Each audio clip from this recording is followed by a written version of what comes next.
Rise up!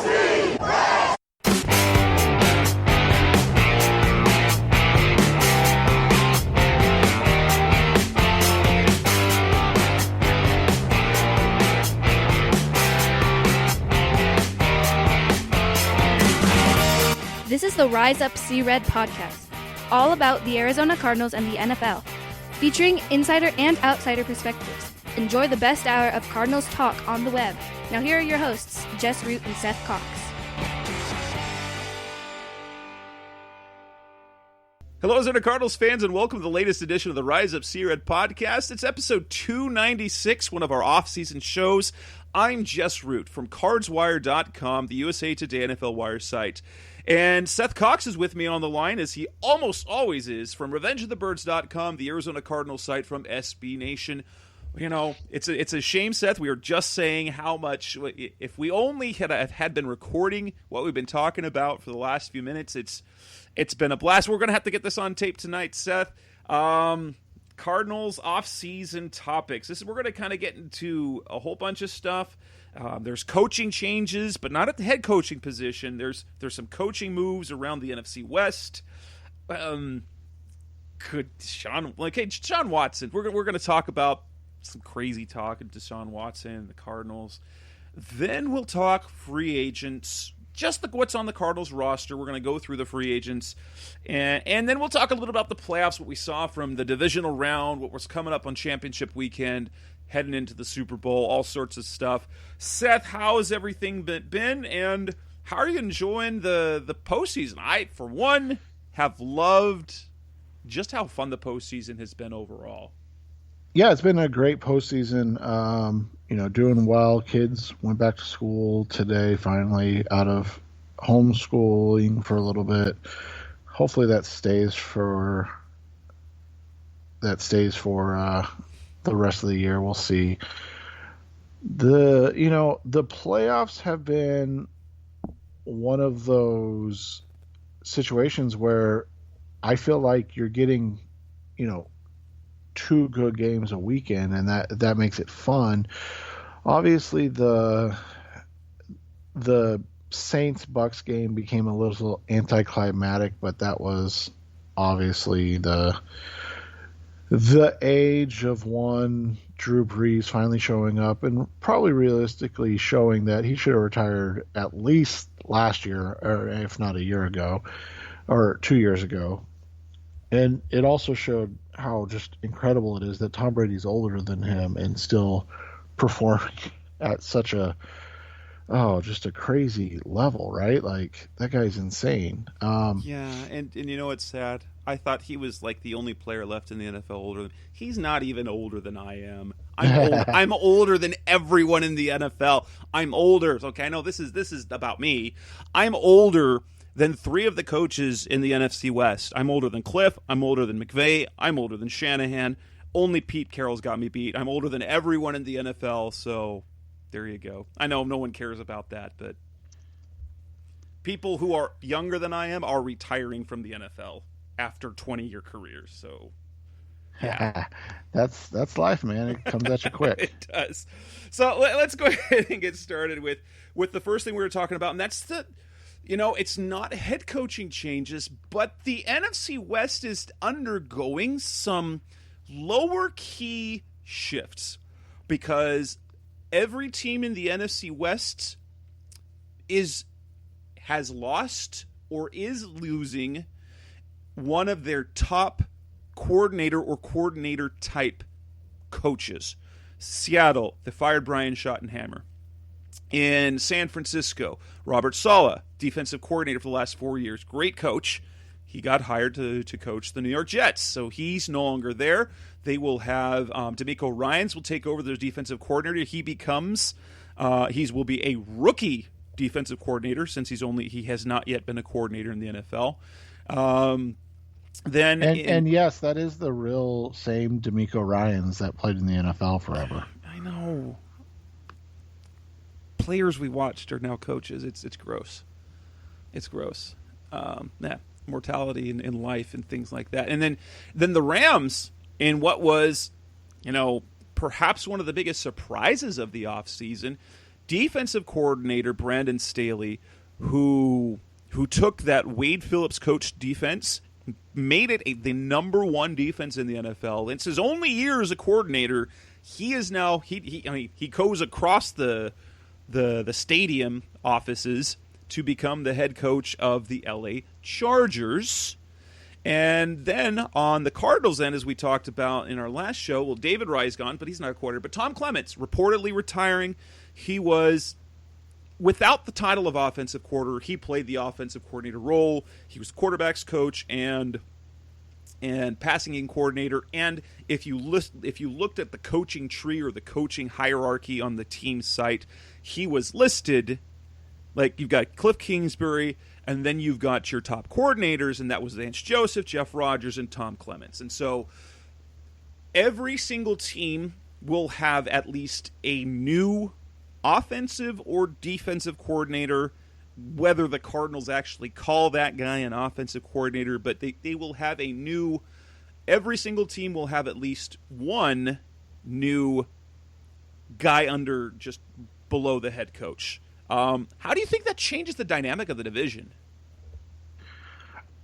It's going to be interesting. I think DeMeco Ryans is probably the easiest kind of fit because, as my buddy Kyle Posey that covers the 49ers talked about, literally the first time he saw him in camp, he's like, this is going to be a DC really quick. And then, basically 2 years later, that's what happened.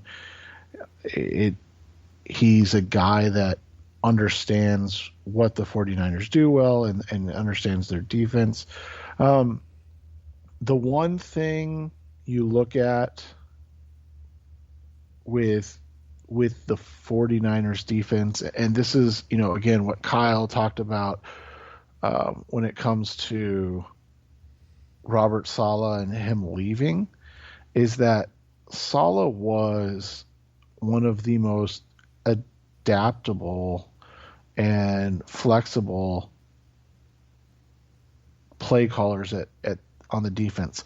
He actually was similar to what we kind of saw with Cliff last year of, hey, I thought this was what your scheme was. And it's like, well, that's not what my personnel dictated. So we switched up schemes and this is what we do now. And that's kind of how Saleh is as a DC.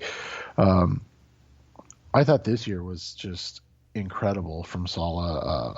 You look at the just injuries and how devastating they were and what he was able to do. They haven't announced the Rams defensive coordinator yet. That's going to be interesting because Brandon Staley, kind of rejuvenated. I know that they brought in some guys like Leonard Floyd and who's the really good safety that they drafted? I can't remember his name. Taylor Rapp? No, the other one, but he was from Ohio State, I believe. But and they got more out of him than they expected. But when you look at it, Staley got by with a ferocious front. Obviously, Aaron Donald is the man and the best defense player on the planet, and that that helps. That always makes it a little easier. Jordan Fuller was the name I was looking for. And then they have probably one of the 2 or 3 best cornerbacks in the NFL in Jalen Ramsey. So that helps. But I mean, you look at it, they've got, Michael Brockers was playing really well this year. Sebastian Joseph played really well. The Fox kid was, on fire for them. And then their, inside linebackers they were much better than expected. Micah Kaiser, right, when he was healthy, was like, that was a linebacking core that they had major question marks, and it was strong. And so that's the thing is like, is a new guy going to come in and repeat that kind of success? And I don't know. That's what he did was just, I mean, it was surprising, like you said, and it was dynamic. So, and it's going to be interesting to see because if we look at the part about Staley, which is going to be different, is because now Staley is a Vic Fangio guy. He worked with Vic Fangio, so it's that type of.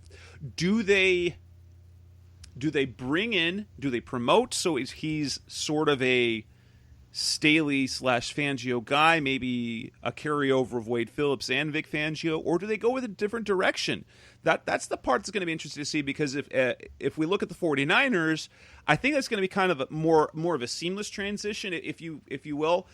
In terms of Cardinals history, if we look back and see the transition from Todd Bowles to James Bettcher, I think it potentially could be that sort of change. The Bettcher had a very good statistical defense following Bowles.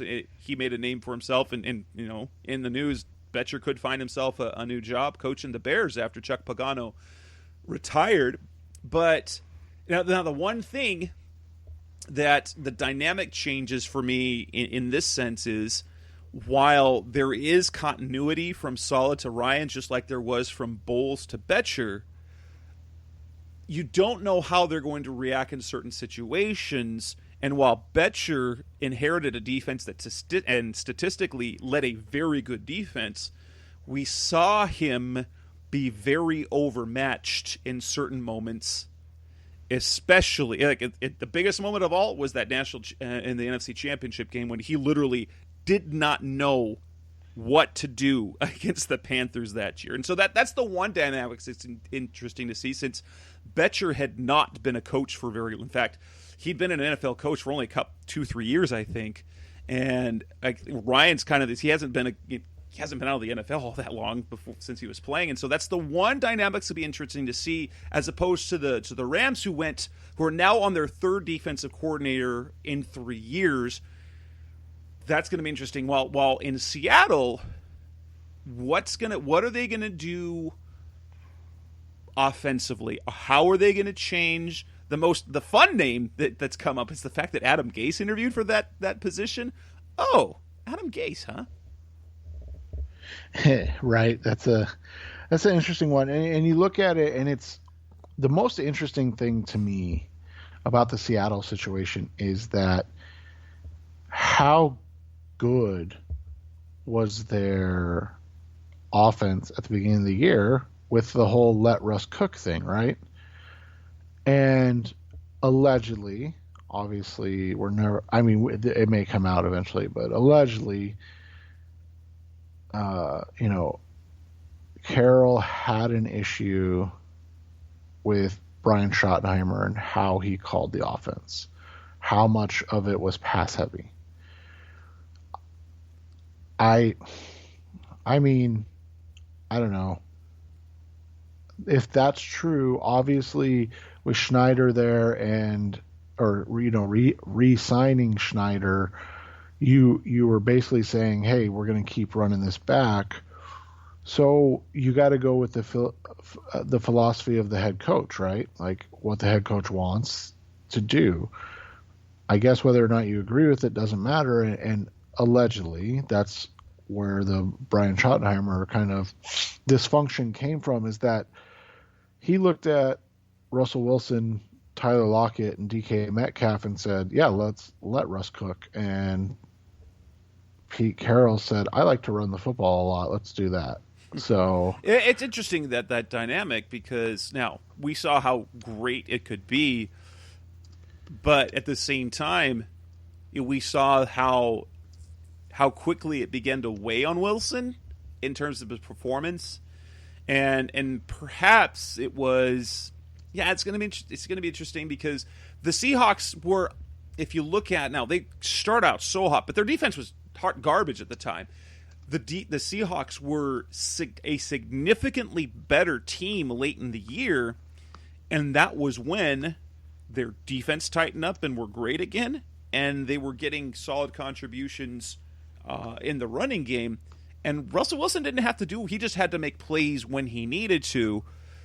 And maybe that was better for the team overall, because if Russ is cooking the entire time and they need clutch plays late, as we saw in the middle of the season, he wasn't able to do that as well, because he was all those plays that he had in his pocket, they were getting used up all game long. Obviously, you don't want to go 1990. You don't want to go, 2018 Cardinals offensive philosophy with Mike McCoy, but you do want to protect Russ. And as even what the Cardinals learned, Cliff Kingsbury with his air raid offense, he has discovered that the Cardinals with a strong running game, that makes that passing game even more dangerous.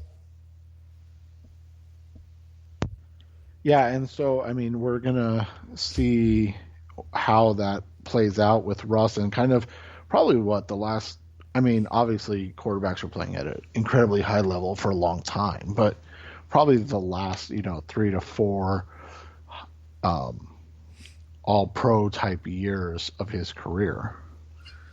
Yeah, it's going to be interesting, at least on bringing it back to the Cardinals, since we still, we do know there's a report out that the Cardinals are expected to hire a receivers coach, Sean Jefferson, who was part of the New York Jets staff, will take over for David Rye.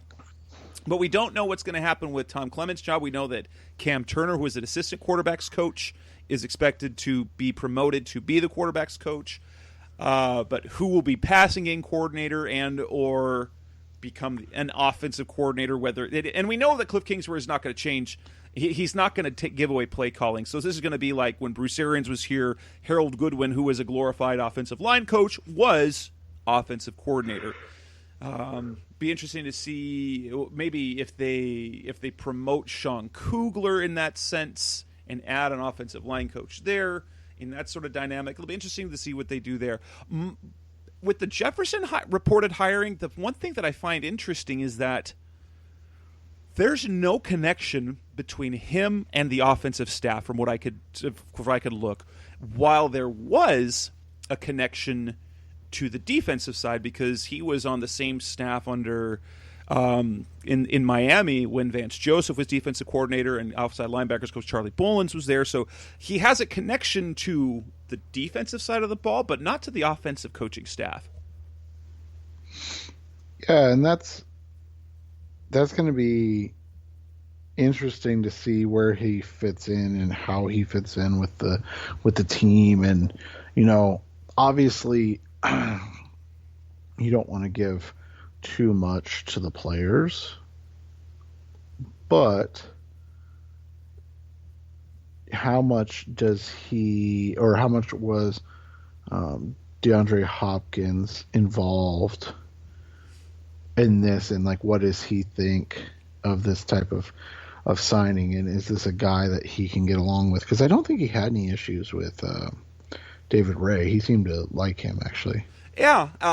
Though I think the one thing that will be, especially with NFL players, Sean Jefferson, who had an NFL career, just like with the defensive line, and kind of the respect that you automatically come in the door with as having been a player, I think that goes a long way, and I think it'll go a long way with someone like Hopkins as well. Hopkins, don't get me wrong, there's nothing wrong with DeAndre Hopkins likes being coached, and that's something the coaches have said. He enjoys being coached. Larry Fitzgerald likes being coached. But I think will bring an extra dynamic in there in the fact that they've brought in a receivers coach who's played receiver in the NFL.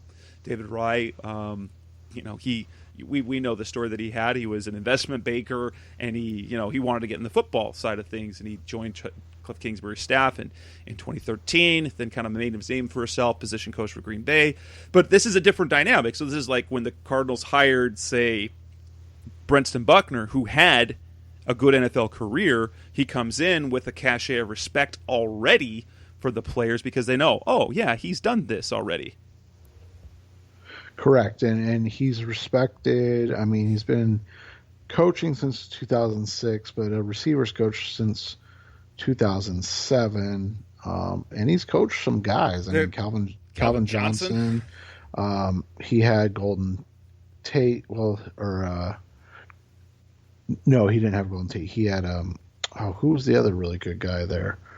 I can't remember now off the top of my head. But and then they had he was with Miami, and he helped develop Devontae Parker finally, right? Like, and you look at a guy like Andy Isabella, and I'm not saying it'll work, but you look at a guy like Andy Isabella, and you see a guy that probably needs a mentor and somebody that can take him under his wing and help out. So, coming next on the Rise Up C-Red podcast, the best of our Cardinals talk on the web. Let's come back and talk a little more about some of the offseason stuff. So, Deshaun Watson, trade rumors. Let's talk about the possibility. We don't really think it, but hypothetical. Deshaun Watson to the Cardinals? That's coming next on Rise Up C-Red. We're back on the Rise of C-Red podcast, the best of our Cardinals talk on the web. Now, I want to make this very clear. We are not necessarily advocating this idea. But, as a hypothetical, as a talking point for us talking heads here on the internet and writing about it, Deshaun Watson is clearly unhappy in Houston. Many believe that he has played his final down for the Texans.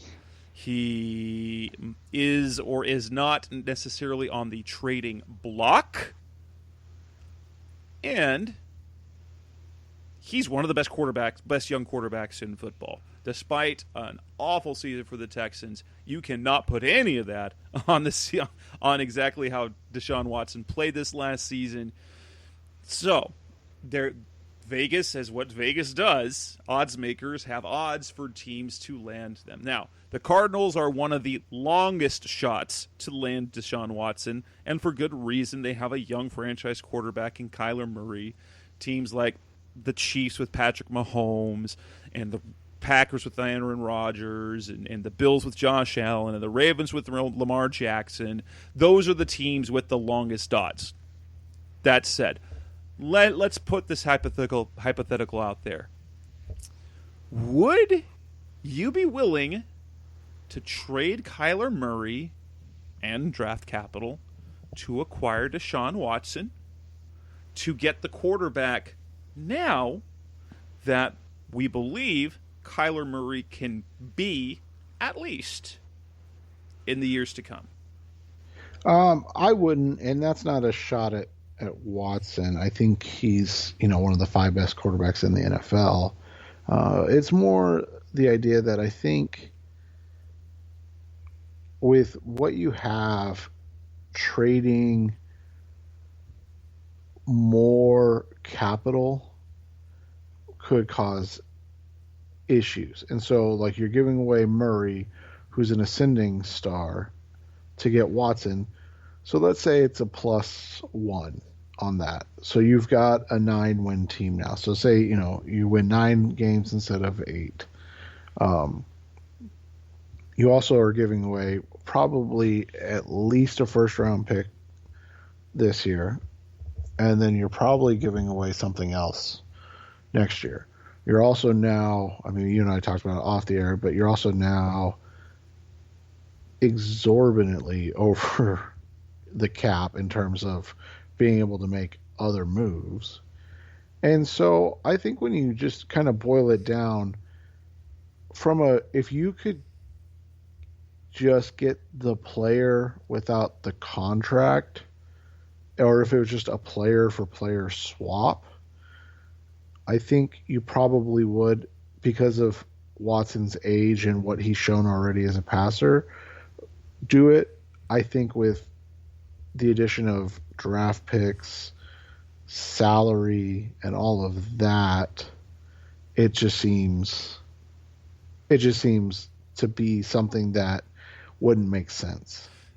Obviously. Now, I can see... Now, the main thing, my argument against making this trade is because if you think that Kyler Murray's soon going to hit that, so if you think that Kyler Murray's ceiling isn't even quite, or even just is what Watson is now, here's the thing.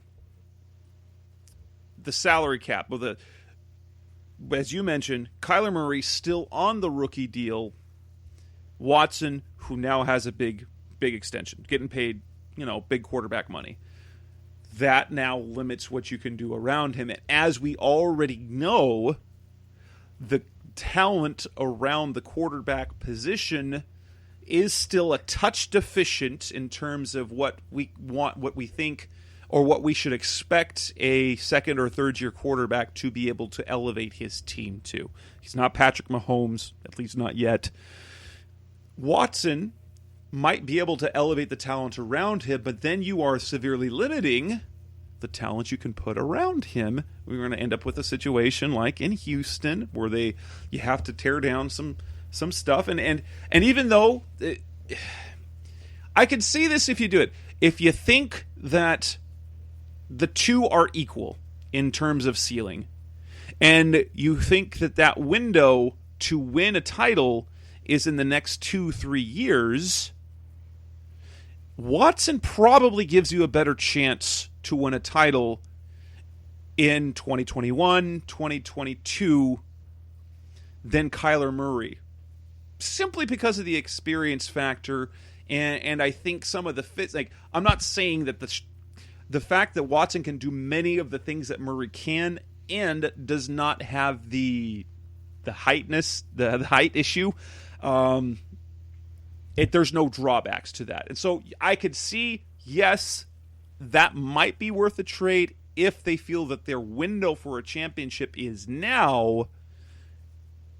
But no. And plus, it's just a dumb idea.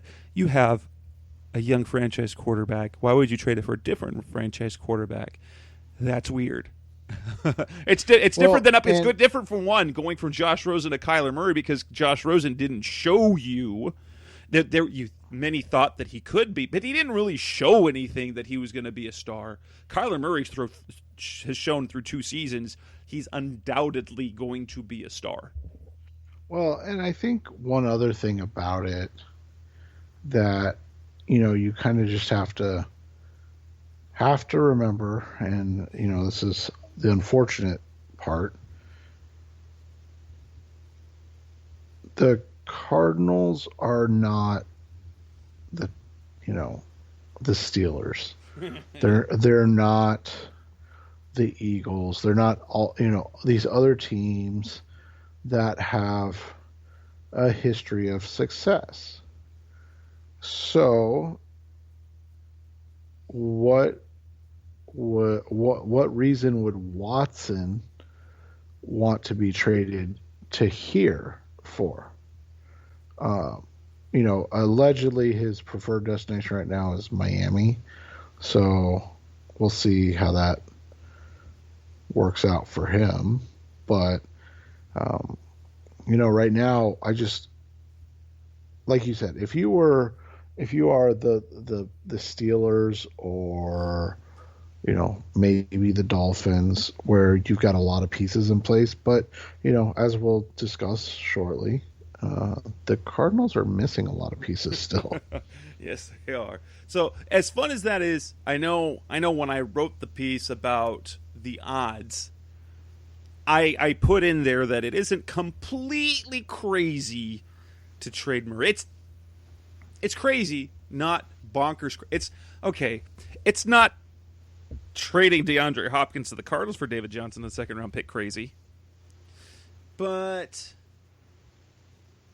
it's a little too crazy. That said, the Cardinals were considered one of the long shots. They have the longest odds, one of the longest odds to do it. So it's not happening, but it does provide us with a little bit of off-season topic, off-season content to discuss a hypothetical that never is going to happen, because Kyler is Cliff's guy, Cliff's still Keim's guy, and Keim is still Bidwill's guy. So as far as we know, this is going to roll on for at least another year or two, I'm sure. Coming up next on the Rise of C-Red podcast, the best of our Cardinals talk on the way. Let's talk about the free agents the Cardinals have, and we're going to talk about, there's 33, from what I counted, 33 free agents that the Cardinals are scheduled to have. We'll talk offense first, then defense. On the offensive side of the ball, who are the free agents that the Cardinals should re-sign, should let walk, and who are the toss-ups? That's coming next on Rise of C-Red.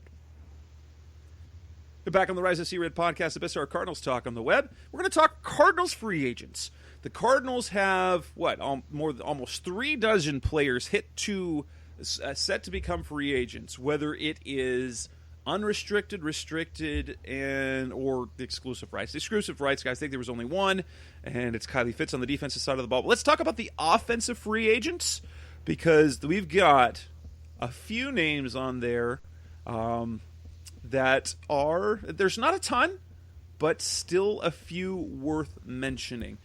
Do you keep them? Do you re-sign them? Do you let them go?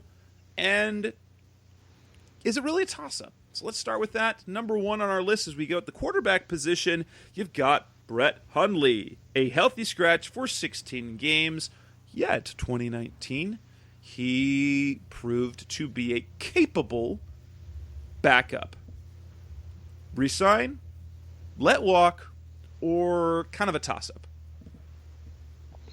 I let walk. I mean, you look at the quarterback position as is. I know fans weren't enthralled with what Streveler did in his, lone appearance, but I thought he fared well. And, the reality is the Cardinals are cash poor right now.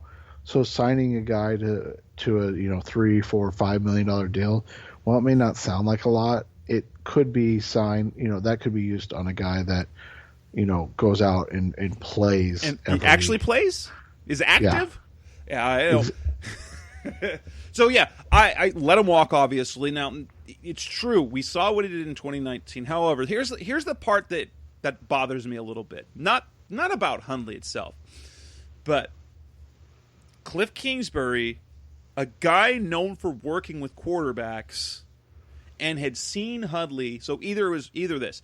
Hundley either took a clear step backwards in his preparation and play in practice. 2, Chris Streveler just was that much better or that much of a match. Or 3, Cliff Kingsbury doesn't know what he's doing with quarterbacks, which, according to what he was hired to do, was to be a guy that develops quarterbacks. He said Chris Streveler was definitely the backup. He was impressed with how he practiced, impressed with how he prepared. I don't know if there's anything else to the Hundley thing. I understand not cutting him. His contract was almost fully guaranteed. And granted, it was, I think he counted about a little under $900,000 against the cap, but it was almost fully guaranteed, so it was still worth having him in the locker room, since by all accounts he was solid in the locker room as a teammate. But I mean, if Chris Streveler's beating you out as the backup, and Streveler had never been in the NFL at all, it less sounds like they have their backup quarterback. So, Brett, it's great to bring you back to Arizona, but time to move on. I hope you can find another job because, heaven knows, Matt Barkley's still a quarterback in the NFL, so I'm sure you could find a job somewhere. Exactly. Kenyon Drake. This one is interesting.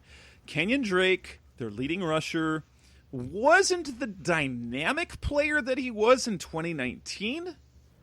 Some would say he was ineffective. I would say he was mostly effective.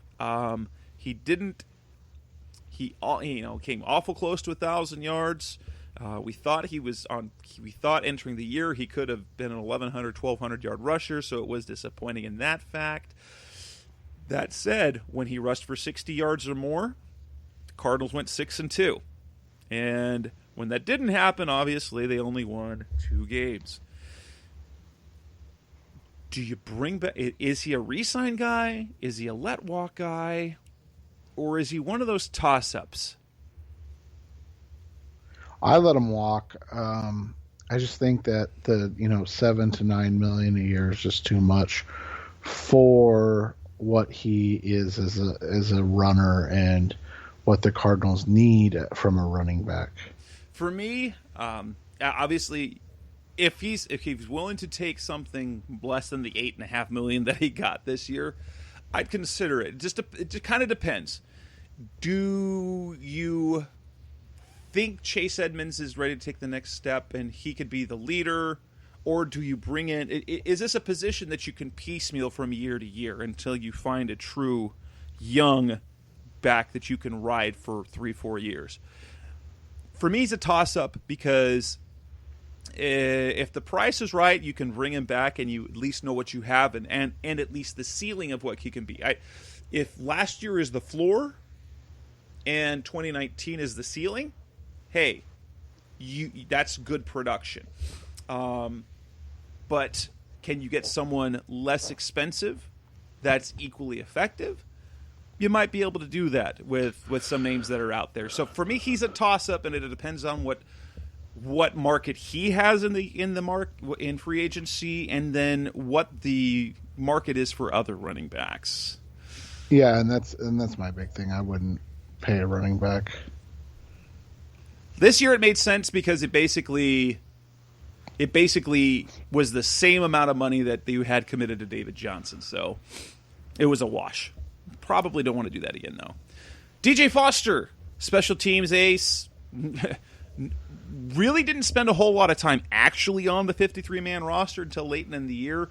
He was a practice squad elevation, standard a couple of times, several times as a COVID guy, but clearly a guy the Cardinals trusted when it came to special teams. He was a core special teams player. He's unrestricted this year. Resign, let him walk, toss up. He's one of those cheap kind of guys that just helps out where needed. I think he'd be fine to resign because it's not going to be too expensive. He's probably going to be a league minimum guy. So here's the thing that with Foster, and it's not necessarily because of him. The Cardinals special teams unit's going to be obliterated in free agency unless they bring some guys back.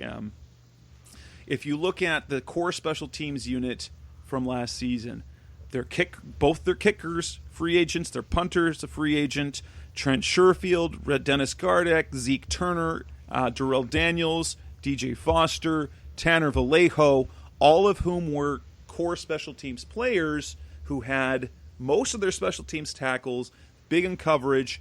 They're all free agents, whether they're restricted or not. You'd hope not to have that much turnover. If you bring back some of those guys, bringing Foster back is kind of a toss-up, because if all he does is special teams, that's nice. If you can get him on a league minimum, that's nice. Considering he's home here in Arizona, I don't know how much interest he's going to get around the league other than a league minimum, and I think it's kind of nice to be here at home. And he can be on the practice squad, especially the expanded practice squad continues to be a thing in 2021. It's kind of a neat thing. Ooh, Larry Fitzgerald. As we come up to the next unrestricted free agent on our list, and that would be Larry Fitzgerald. Now, honestly, this isn't our call. It never is. It's about whether Fitz wants to come back or not. The difference is $11.75 million. If he wants to come back and that's his asking price and he wants to play, you have to do it, because you got to. Unless he's saying, I'll come back for this much or I'll retire. That's the question. As much as I want to say I want to see Larry Fitzgerald back again because he is that comforting player, the face that he's so classy, he does a lot. He wasn't healthy down the stretch last year. He had the worst statistical season of his career. I don't think he's going to return. I think he retires. Everything is lining up in that way. But I kind of want him back. Yeah, you'd like to see him go out with a better story, at least getting a playoff run one more time, but it's tough. And like you said, I don't know how much this is a call for even Steve Keim or Cliff Kingsbury as much as it is, for Michael Bidwill and what he wants for the team. It's true. Keim has said jokingly, and I think it's not so jokingly, that the negotiations, that's between Fitz and Mr. Bidwill himself, and Mr. Bidwill now being Michael Bidwill. I think that's completely out of Keim's hands, which is kind of a struggle. So next up in the receiving room is Trent Sherfield, core special teams player, but he's a restricted free agent. Interesting because that 2018 undrafted class of Sherfield, Turner, and Gardeck now are all up for restricted free agency.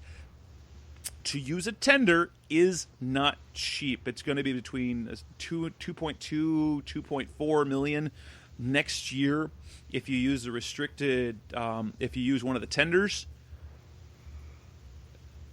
For a guy that is a special teams player number one who can do a few nice things on offense, this is the tricky part for me.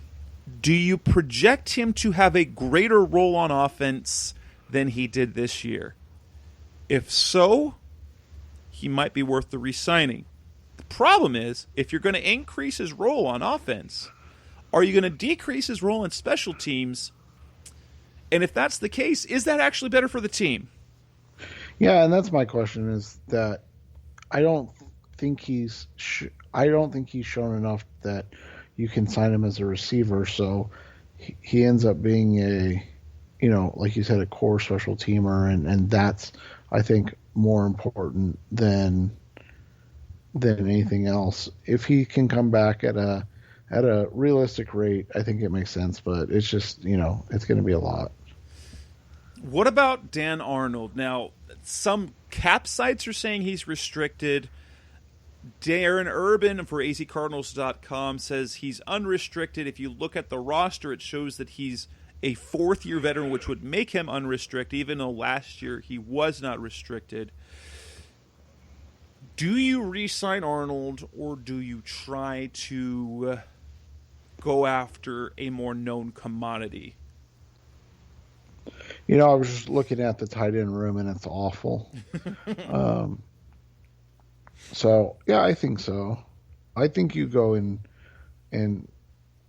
sign him because you just, you need it. You need the bodies in the room, and you need the depth at the position. And if you re-sign Arnold, he's only the third guy in the room heading into the offseason. He's probably one of only two guys that'll be on the roster next year. Here's the thing for me that I like is that you can tell by the way the team talks about Arnold, the way his teammates talked about it, the way Cliff Kingsbury talked about him, how they want him to grow into that role. They view him they viewed him as not to be a breakout star this last year, but they believe he has really great potential. And I don't think there was anything about the 2020 season other than the false starts that would lead us to disbelieve in that potential. He could have come up with a couple of bigger catches down the stretch, but in terms of production, he was that between of what you and I talked about him for leading into the season, we pegged it. He had 31 catches for over 400 yards, and that was going to be about tapped out. He did about as much as you could expect any tight end in this offense to produce. And so if you still view him that way, he is, while a little less known commodity, I don't know if you're going to get much more production from the position because of how the offense is run by bringing in a bigger name who costs more money. I think with Arnold, I don't think you're going to have to pay him big-time tight end money. You probably can get him in that, if you get him maybe 2 years, 6 or 3 million, 10, 3 years and 10. And that's kind of the sweet spot because you get for the next 3 years, he could develop into a very nice player. Right, and he'll continue to grow in an offense that he's, shown a keen ability for. Darrell Daniels and Seth DeValve. Yes, that's a player. He was on the roster late in the season. Both tight ends, both unrestricted free agents. Daniels, he was okay. He was all right. DeValve don't know anything about, but both of those guys scream just a guy. You can pretty much bring anyone else in to do the job that they did. Wouldn't you say? Yeah, and I think that's how they have to look at it. Kelvin Beachum, offensive, he was their starting right tackle. Ended up being one of the most important signings that they made in the offseason, considering Marcus Gilbert decided to opt out of the season. Yes, they drafted Josh Jones, but they never viewed Josh Jones as a rookie, as a guy that was going to start as a rookie. So it allowed Justin Murray to be a backup to get reps at guard because as they extended him, they've clearly viewed him as a future on their line. Beachum, as much as I liked him, I think I let walk. Not because of him or his play. They seem like in the natural progression of things, Josh Jones should be the starting next year. And then Marcus Gilbert comes back, ideally. And if Gilbert is healthy, you have someone who's at least as good as Beachum at that position. Yeah, and I would agree with that. I don't bring back Beachum unless it's kind of late in the game, kind of like it was this year, and he's still looking for a job, and you've got an injury or something like that creeps up. Max Garcia, he is a guy who has connections to Sean Kugler. He was their main trusted interior backup at the end of last year. You see a guy you bring back? Yeah, I think you have to. Just for the fact that you don't really have a ton of depth if you're going to slide Justin Murray into that starting role, because now, we're letting go. We're not bringing back Beachum. We're potentially moving on from Garcia. Your depth takes a big hit, and obviously they're probably not going to bring back J.R. Sweezy. So I would say yes, because Garcia gives you a veteran kind of presence on that, in that depth chart that is so vital for the offense. Yeah, and the only reason why I say it, because he's vet minimum, he's going to be he's going to make $1 million next year, and his cap hit will be about $900,000. I think is how it'll end up being. Not a bad guy to have. If you end up, he's the type of guy you sign to a non-guaranteed contract unless he draws interest anywhere else. And then if you have a young guy who beats him out, then you're okay with that. J.R. Sweezy, he's the last on the offensive side of the ball. I think we can both agree this is a let walk. He was solid in 2019.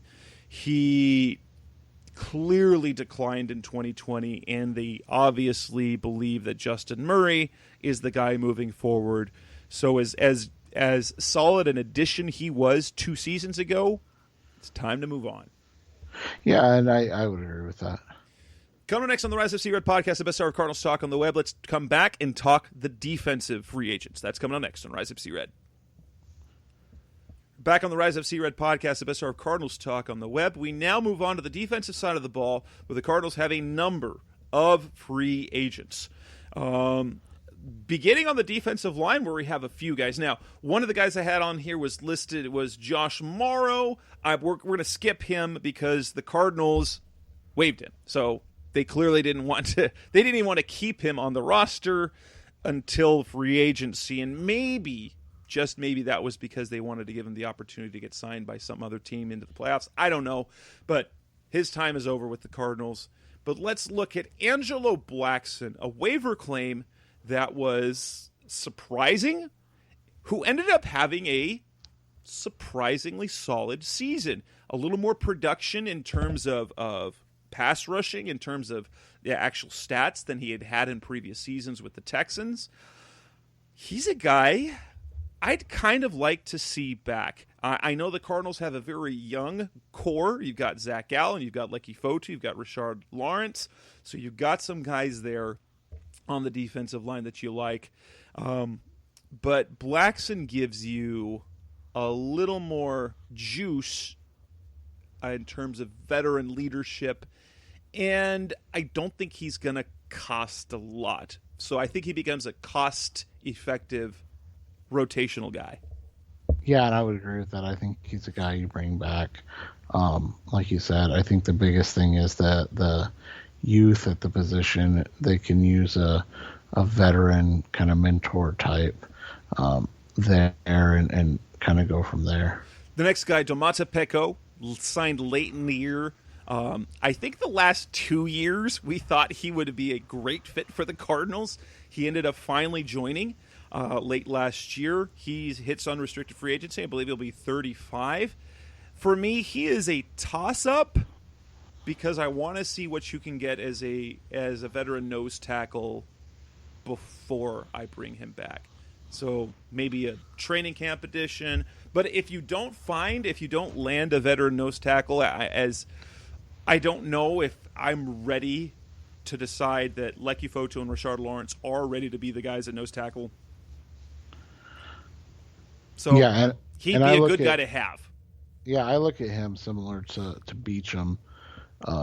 They're your training camp right before the regular season, a couple games into the regular season if the injury, kind of shows up. Corey Peters, he's going to be coming off a bad knee injury. I think I know it's not as devastating for defensive linemen as it is for running back. I believe he had the same surgery that running back Ryan Williams had a long time ago. Some of you long timers remember Ryan Williams, the running back, had the patellar tendon tear, and he never was the same after that. Corey Peters is an unrestricted free agent. He's young enough still and productive enough that you could add him to a 1 or 2 year deal. He is so important to this team, but at the same time, that one's tough. He's a toss-up for me. I lean to re-signing him, probably to a 1 year deal. And I know we could probably reach out to his agent to find out what the warmth is on the chances of that. But based on what Corey Peters said on his last Zoom conference, that it is what it is. It's a business. I don't think he's super optimistic about his return. I think it's a A.Q. Shipley type of situation. They love what he's done, and they still hope the best for him. But I think because of the youth, they're probably willing to move on as much as I'd like to have him on for 1 more year. Yeah, and I think he's still on, and this isn't a shot at Corey, so I think, unfortunately, he's still their best defensive lineman. And so, that's on, those on the other guys. It's not Corey's fault, but, I'm kind of, I'd like to see him back because, again, kind of like Angelo Blackson, I think you need that veteran depth and a guy in the room. But I understand if he doesn't come back. We move on to the outside backers, and the Cardinals have technically four players at that position that are free agents. The first of which we'll bring up is Dennis Gardeck, the 7-sack and 93 defensive snaps wonder who tore his ACL at the end of the year. He's set to be a restricted free agent, which means he's probably not going to be ready to do anything until mid-season. I want him back, but I don't know if and maybe he does. It doesn't require the tender, but that sort of pass rushing production will get some attention. So maybe you have to tender him. The problem being the lack of contributions until mid-season. Yeah, and that's tough. But I mean, you look at it. Who's going to sign him? Right. $2 million, 2 years, $5 million. I think I'd do it. I think I'd give him 2 years to allow to, because he's still a dynamic special teams player. The effort with which he played on defense, it really opened eyes. And so, say he can show he can do that on a more full-time basis. Okay, that might be worth it. And if you get him for more than just the 1 year on the restricted free agent tender. If you give him 2 years, $4 million, 2 years, $5 million, so you give him the 2 year security, maybe you pull that off. Yeah, and I'd be fine with that and agree with that. Marcus Golden. Some of their most important free agents happen to be at this position. Obviously, you've got Chandler Jones under contract. You've got Devon Kennard under contract. You can move on from Kennard and save some money against the cap. I wouldn't say, like we talked about on our last show, that it's necessarily a position of need, but you could go in a different direction. Marcus Golden would love to be back. he was fairly solid down the stretch. I don't know what sort of interest he's going to get. If he's willing, I would love to have him as a number 3 outside backer, pass rusher. But they clearly liked him as a starter. But I think I like him more in the role of the rotational guy. And if you can get him, but I don't know what he's going to be wanting in the market, because he got overlooked in the market last year after a 10-sack season, and he only got, $4.75 million. He was glad to be back here. He loves it here. And so that's the plus. I want him back, but there's also other moving parts at the position for me. Yeah, and that's the hard part, is that it's a position right now that's been a bit of a pain for the Cardinals, and trying to figure out what they do and who they do it with is tough. He probably is going to want more than he's going to get. And that's okay. That happens in the NFL a lot. The next guy is Isaiah Irving. He played like 4 snaps for him before he suffered a neck injury that ended his year. I'm not even going to worry about him because I'd never heard of him before. And he was clearly a special teams addition when there is injury. So I hope his career gets on track and he can continue to play, but he's not even just a guy for me. Correct. And I would agree with that sentiment. Oh, Hassan Reddick. This is the one of the big questions.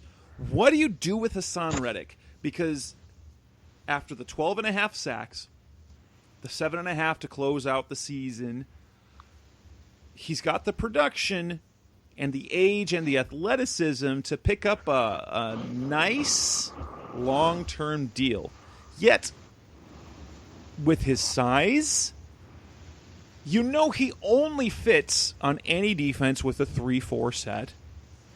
And if we just look to a year ago when Marcus Golden didn't land a long-term deal, what do you do with Reddick? You've got do you move on from Kennard and sign Reddick? Do you cut Chandler Jones to save a lot of cash and then throw money at Reddick, believing in his next level step and becoming at least having the next 2-3 years of being a top pass rusher, James Harrison type style in terms of build and athleticism? What would you do with him? I think the easiest thing to do, and it's still difficult, would be to franchise him, or even transition tag him, and see if anybody's willing to negotiate. And I don't think anybody's going to be. And what that does for you is that buys you a season when Chandler Jones's contract is up. It also buys you hey, prove it for one more year for us. Show us you can do it. We'll pay you the, $15 million this year. It's quite a bit, but we'll pay it. And if he goes out and balls, then you replace Jones's contract with Reddick's contract. If he goes out and lays an egg, then you're kind of in the same position you are with the cornerbacks, right? Yes. The one thing I think you could do here, if you really believe, you legitimately believe he can continue to do what he's done. Now, he did have that 5-game stretch where he didn't have any sacks, but he did have 5 sacks in the first 7 games. Then he went 0 for the next 5, and then he had 7.5 in the last 4. So, and you look at it, there's production there that's good, and he still was even learning. I could think, if I'm the Cardinals, one thing that you could do is even extend Chandler Jones out another year. That will lower his cap hit. You see if you can get Reddick on a 3. You cut Kennard, you sign Reddick to a Kennard-like deal, and then you re-sign Golden to be your number 3. Jones, Reddick, Golden. I like that. if you can make the numbers work right. It might require extending out Jones another year or two, which honestly might not be a bad thing, because you extend him out an extra year or two if he's going to continue to be a top pass rusher. You get Reddick on the upside of his career, and then you get Golden, who is starting caliber at high-end backup money, to say. I think that might not be a bad thing, and I think Vance Joseph would be able to do a lot with that. Yeah, and I think that would be that's a good plan laid out, because it gives you a number of options, and, it also gives you some get out of jail cards with guys that you sometimes need them with, especially a guy like, Chandler Jones. Not to say Jones won't come back and be a dynamic player, but you're paying him to be one of the top 5 pass rushers in the NFL. If he comes back and he's not even a top 25 pass rusher in the NFL, that makes it difficult. Whereas, if you have 3 guys in the fold, it's a little bit easier. Devondre Campbell, inside backer, signed on a 1-year deal last year. Looked like he was going to be great. His production tailed off a little bit, had some injuries, and plus they've got Isaiah Simmons. I'm not sure what to do about Devondre Campbell here, except for this possibility. Could they and should they move on from Jordan Hicks and re-sign Campbell to play Hicks' position and pair him with Isaiah Simmons? Otherwise, I think he's a guy I lean towards letting go. Yeah, I mean, I'd lean towards letting him go as well, except for your scenario. I think if you're able to move on from Hicks, I would do it, but you better be pretty darn sure you're going to have Campbell, because you've invested a ton into that position group, and it's still really bad. And so, you not only need Simmons to pan out, but you need to make the right call in this decision. And I'm not going to try to fake that I would know what to do in this situation, because, like you said, we thought, oh, well, this is easy. Cut Hicks. If you would ask me in Game 5, cut Hicks, bring back Devondre Campbell on a 3-year, $30 million deal or $20 million, $25 million deal, and then it all kind of spiraled from there. and so it'll be interesting to see with that. The one thing that we were talking about before the show is the one downside to the situation. Obviously, Isaiah Simmons, for Cardinals fans, was a disappointing year for him. Not necessarily because he played badly. He looked like a rookie sometimes made some really nice plays, but he only played a third of the defensive snaps this year. However, as he was just named part of the PFW, the Pro Football Writers of America, their all-rookie team. Now, granted, an all-rookie team is hard to fill because you've got to fill it with, 27 rookies. So you're going to get some that weren't as productive. But at the inside backer position, inside and middle linebacker, you had Kenneth Murray for the Chargers, Patrick Queen for the Ravens, and Isaiah Simmons. His year wasn't as bad or as disappointing statistically as one might think, because if you look at the production from those other 2 players, Kenneth Murray played 93% of the Chargers' defensive snaps, had over 100 tackles, and that was about it.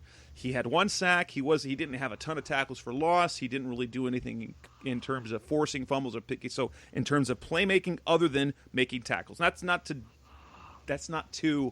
downplay that. Patrick Queen, also over 100 tackles, 3 sacks, multiple forced fumbles, had an interception. He played 80% of the snaps. Simmons played 34% of the defensive snaps, had over 50 tackles, had 2 sacks, had an interception, had a forced fumble, had a fumble recovery. So he filled the stat sheet in a very limited role. If we doubled his playing time and his production doubled, he would at about 70% of the defensive snaps and still playing significantly less than the other two rookies, would have been equal or better to even Patrick Queen. So there's it's an interesting thing, and the thing we were talking about before the show as well is if Simmons is going to be full-time inside backer, you can let Campbell walk. The problem that I see a little bit, if Simmons is going to do what he did last season at late in the year, and that's move around a little bit, you need another starting caliber linebacker. I don't know if that means you bring back Campbell on a similar contract, or if you need a young player, if you need an Evan Weaver, who was on the practice squad all season, becomes the guy that's your third backer, or like Zeke Turner, you bring him back because he has the run and hit mentality of a safety, and he has the movement skills more like a defensive back, but not quite good enough to be a defensive back. That's the only thing here that I question is, if you let Campbell go, you still need a third inside backer if Simmons is going to move around to be on the field with Simmons. Yeah, and that makes it, it makes it a difficult decision. I would lean towards what you said. If you can cut hits and bring back Campbell, and then you're able to, even if it's draft a guy, on day 2 or 3 that kind of fills that role, I think that's the way to go. I think that'd be fantastic if you can do that. I know what in terms of contemporary term, the optics of cutting a guy like Hicks. That's tough to do with the locker room because he's a defensive captain. He still has 2 years left on his deal. That never goes well. That's never something that looks good among players, is when you cut a guy who's producing with multiple years left in his deal. That doesn't look good. That said, Hicks definitely had some issues in coverage. Campbell did too, but Campbell was better than Hicks in coverage. I think Campbell can do the things in terms of the run game that Hicks could do, and as long as he is smart enough to make the calls, then I think by going Campbell-Simmons, you then have upgraded there, other than having to take a slight hit in morale because you let go of Hicks. That's a real thing in locker rooms for video game players. It doesn't matter. You just cut guys. In fantasy football, you just cut. But for us, it doesn't matter. For the players, it does. Zeke Turner is next. He's restricted, key special teams guy. Even got an All-Pro vote or two for special teams. He blocked a kick. He blocked a couple of kicks. Oh, he blocked a kick. He had did he block 2 kicks? He had the 4th down fake punt reception, and he showed, at least like in the training camp part of things, he showed big strides in the linebacker position. I don't know if you can tender him, but he's a guy I want back. Yeah, I mean, he's a guy you'd like to have back, and keep on the roster. Like you said, from a special team standpoint, more than anything, he's such an integral part of this team.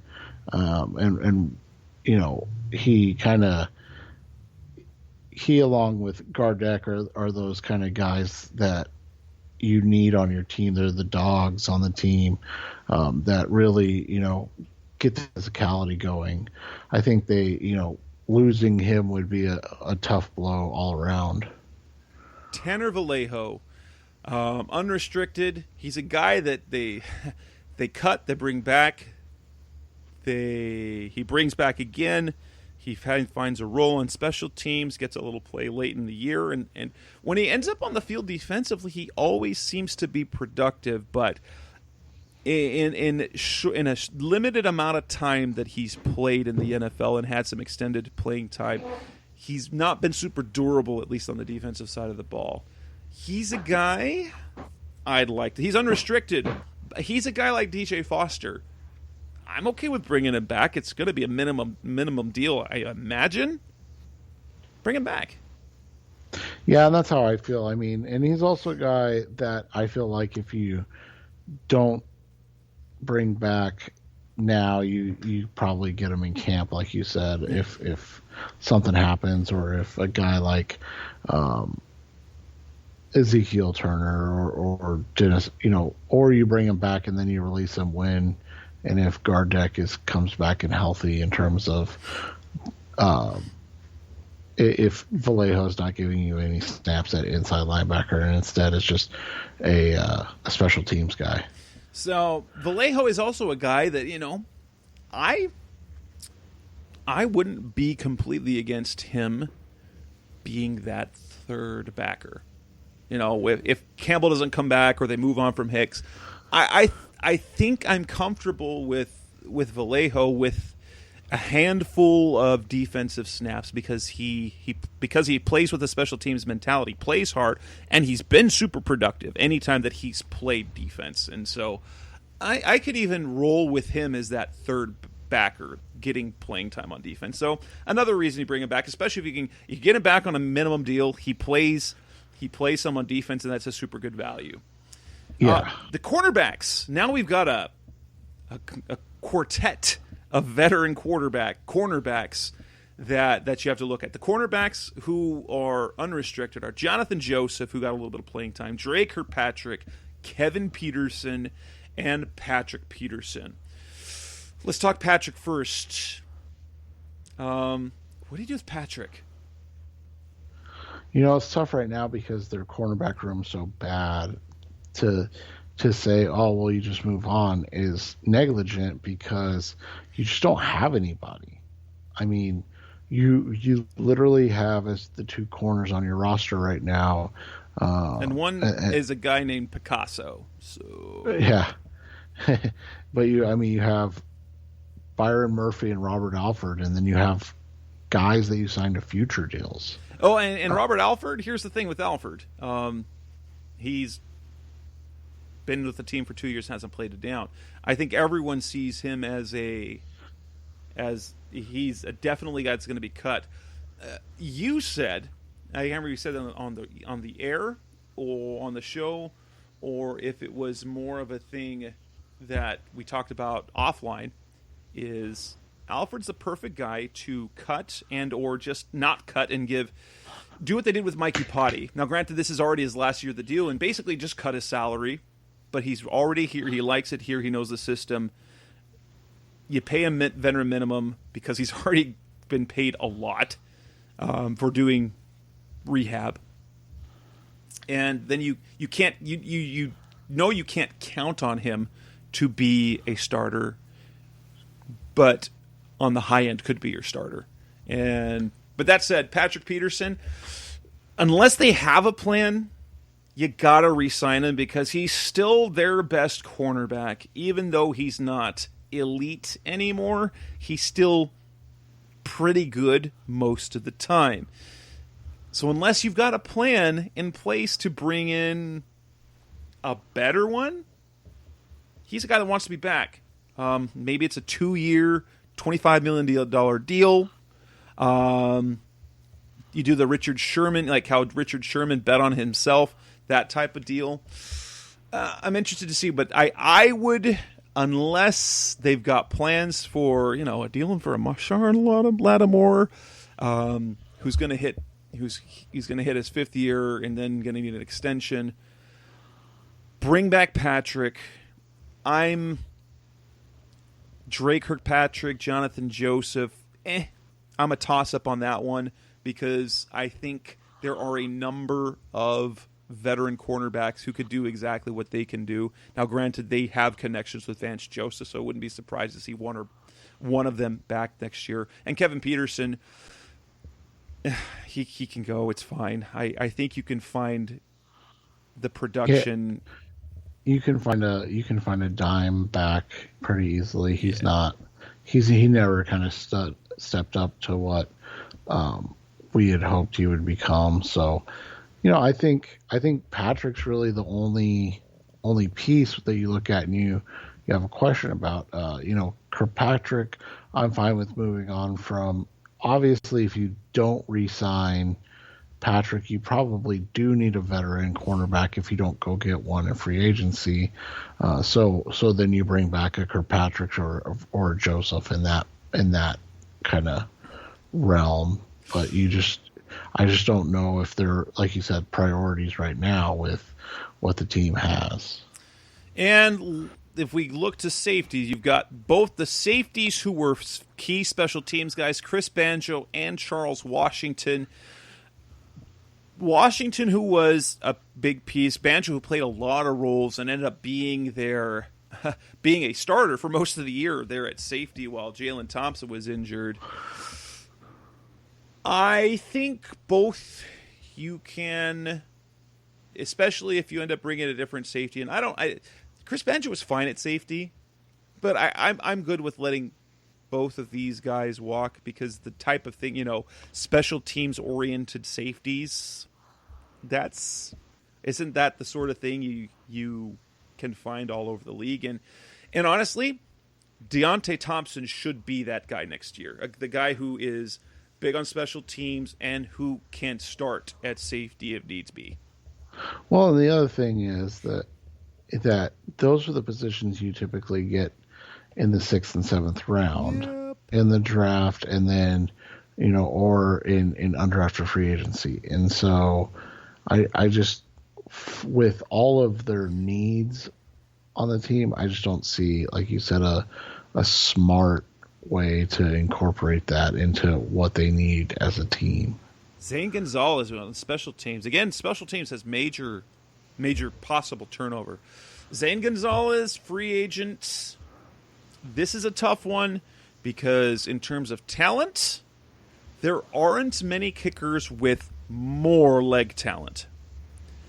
Yet, now both he and Mike Nugent are free agents. I think Nugent is not a guy at age 38 who has the track record like when the Cardinals signed Phil Dawson, he had a track record of success.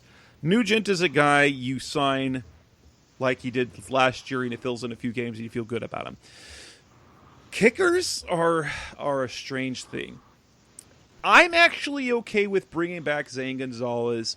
Don't pay him more than you paid him this year. Don't even pay him as much as you paid him this year.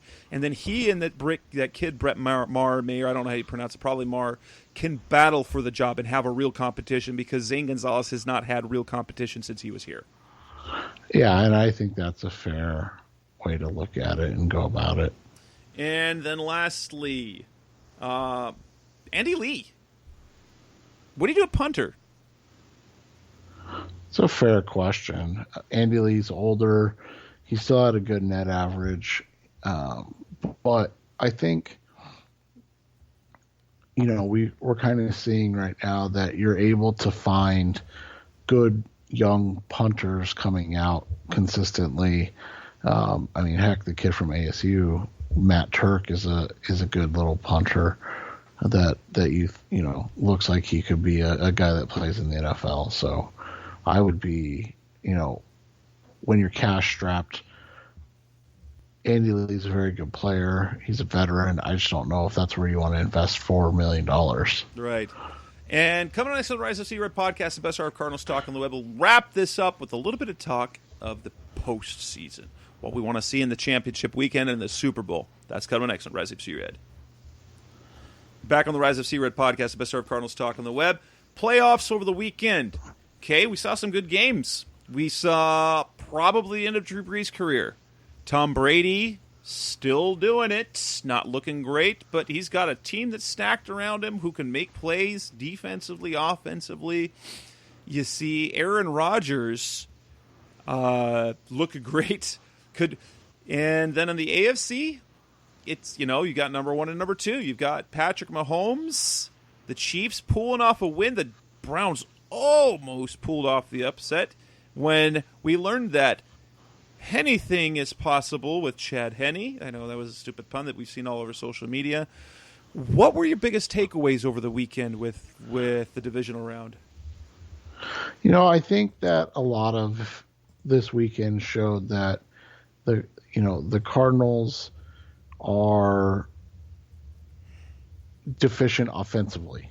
You look at the guys, the final four teams. I wrote about it today, actually, on Tuesday.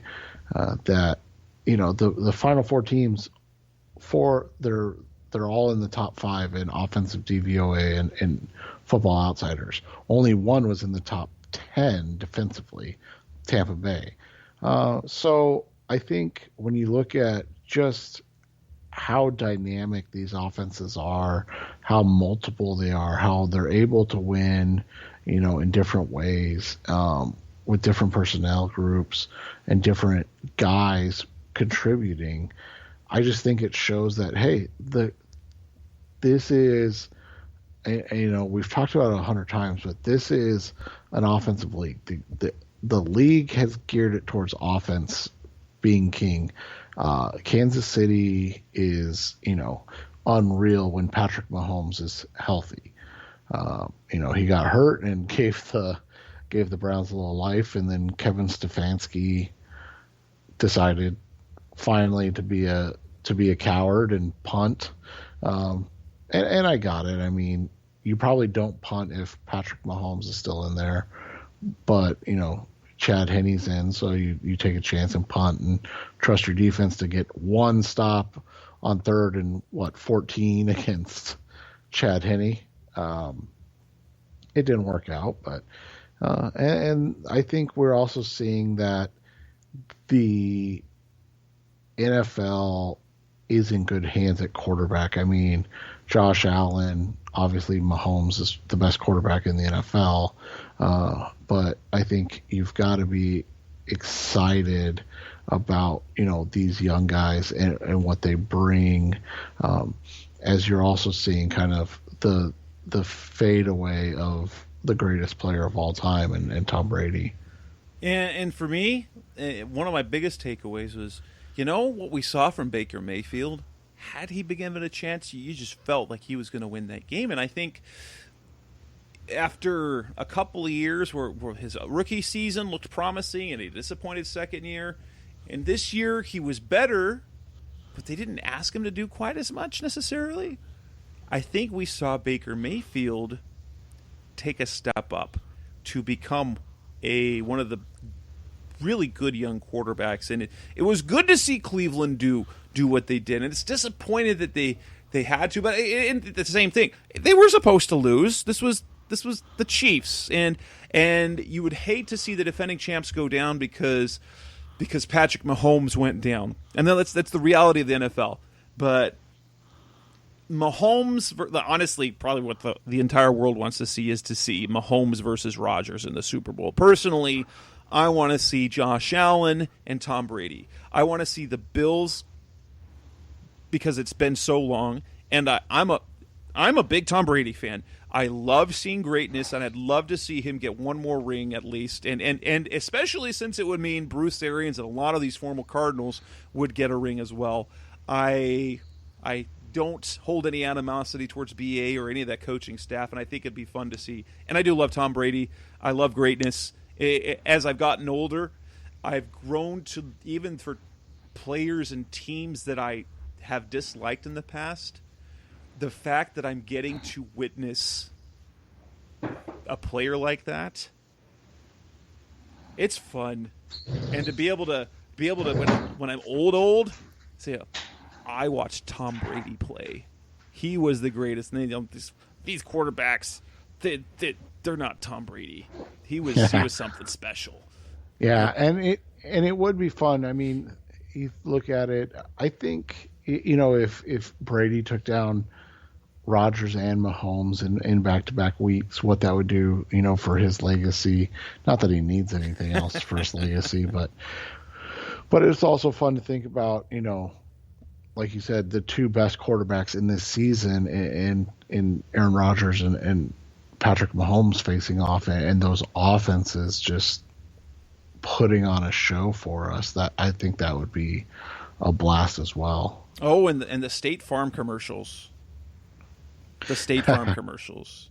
Right. The Patrick Price and the Rodgers rates battling it out for the Super Bowl. It'd be ridiculous.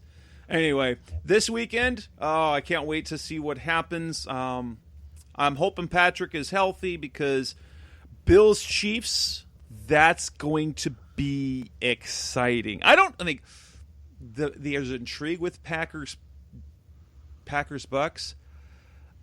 I'm predicting a Bills Bucks Super Bowl, but it doesn't feel like that Brady versus Rodgers is going to be excited because one, that Green Bay offense is just something else right now. Plus playing in the cold and at Lambeau, I don't know what to expect from Tampa Bay, but Bills Chiefs, give me that every week, honestly. Yeah, and I'm excited. I think we're gonna, as long as Mahomes is relatively healthy, I think you're gonna get a Rodgers and Mahomes Super Bowl, and Packers and Chiefs, and I think that's gonna be a great game. And with that, we will wrap this edition up of the show. We'll be back in maybe next week, week after that. There's lots to talk about. There's some change with the Combine, so we'll have to kind of look up the off-season schedule moving forward. Thanks for listening as always. We'll be back again soon. That's Seth Cox. I'm Jess Root. Enjoy the off-season. Muchas gracias and ciao. Thanks for listening to the latest edition of the Rise Up, See Red podcast. Listen to previous episodes and subscribe to the show on Apple Podcasts, Stitcher Radio, Audioboom, or many other podcast platforms so shows are delivered directly to your mobile device. Please give the show a 5-star rating and always support the sponsors who support the show. We'll be back soon for the best hour of Cardinals talk on the web. Rise up, Red Sea, be Red, See Red, and of course, Rise Up, See Red.